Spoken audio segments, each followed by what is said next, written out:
Barb, you've been here selling real estate for over 25 years. Congratulations on that. You've seen all kinds of different real estate markets.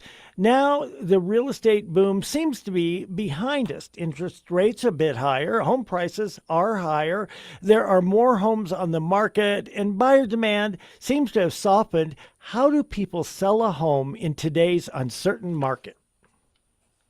Well, Richard, it's a good question, and a lot of people are not used to this. Just to put it in perspective, the real estate industry, in other words, the 55,000 real estates there are in Colorado, 87% get out of the business every 5 years.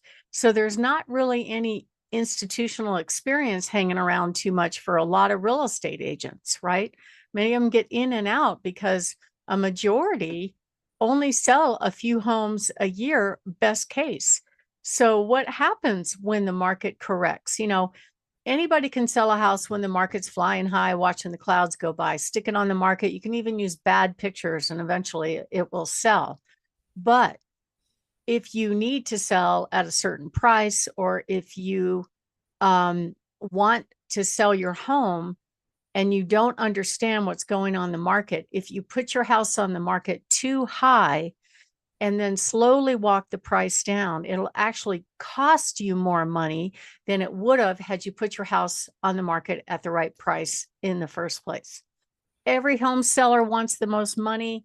Everybody wants the best terms. Everybody wants a fast, quick sale. I just got an inspection objection this past week where, no kidding, at least 40 items and 200,000 in repairs. Now, how would most sellers react to that, Richard? I'd be trying to pick my jaw up from the floor. $200,000 in Oh yeah, repairs. easily. And it was like, what are your must-haves here? And then her answer was, well, did you and your seller not read what I sent you? I'm just like, don't insult me.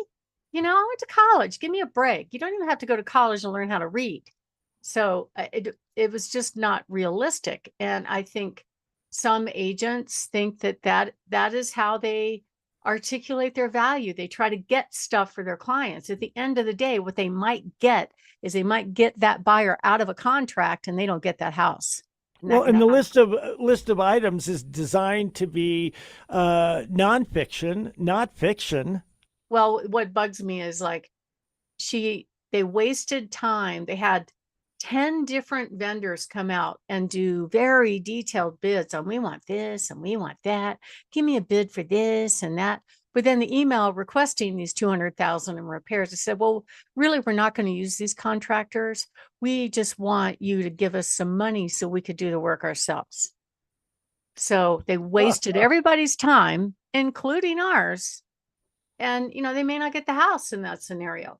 And why do I think if they got the house and they got all of that money for those corrections, they wouldn't make hardly any of those corrections and would just pocket the money? Boy, that's a scam I've Exactly. seen That's with car exactly what. repairs, home repairs too. Yep. So, the reality in today's market, it's not the seller that determines the sales price. It's the market, it's the buyers, it's what the buyers are willing to pay. Buyers are very, very price sensitive because the interest rates have gone up. They have not gone down, yet the prices are still being held artificially high, looking back at this history where the prices just accelerated between 2018 and 2022, and then all stopped when the rates went up. So it's kind of a dilemma when you've got people that are reluctant to sell because they're sitting pretty on these low interest rate loans. So you don't have as much inventory on the market as you would expect to see in a correcting market. But it hurts you badly if you overprice a home. And a lot of what happens is you overprice the home. You finally get a clue when the buyers don't show up. You slowly walk the price down. And the side effects of doing that are the buyers are like, oh, well, they're lowering the price. They must be desperate. They must be motivated. I'll come in even lower. So it's a bad idea to test the market unless you're forced to do so. Like if an attorney says you got to market at this price, okay, we'll try it. And the way you can tell the market's kind of weak, I've got this graph in front of me. that basically is statistics on the building inventory. And according to, some really good statistics out there, the builders are told, they were told during the meltdown when they stopped building that it would take a long time to catch up. So they've done pretty well. If you see all the construction all around the area, they are catching up. But the buyer demand is just not there. The low line on that is buyer demand. The top two lines are the inventory. And so the builders are having a hard time selling their sitting inventory. That's why they're offering so many incentives, and we'll buy down your interest rate, and we'll cover your landscaping and your window coverings and fries with that too. And the reason they're doing that, they wouldn't do that in a hot market, is they don't have as many buyers willing to make offers on their homes. And here's one tip that you have to understand.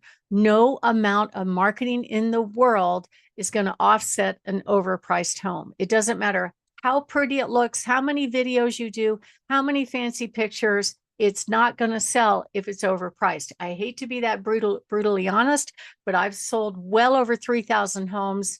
I know in every kind of condition and price range. And of course, we're always going to try to present the home in the best light, but it's not just marketing. All the stars have to align, including and especially pricing. So if you are thinking of making a move, give a call to somebody that actually does this for a living on a regular basis and doesn't have a full-time job doing some other job like working at a car dealership. We'd love to talk with our home sellers. And one of the things that we bring to the table is our expertise, our market knowledge, and we can give you certainty in this market, including cash offers. Give us a call at 719-301-3900 or go to barbhasthebuyers.com. Richard? So, Barb, here's the question.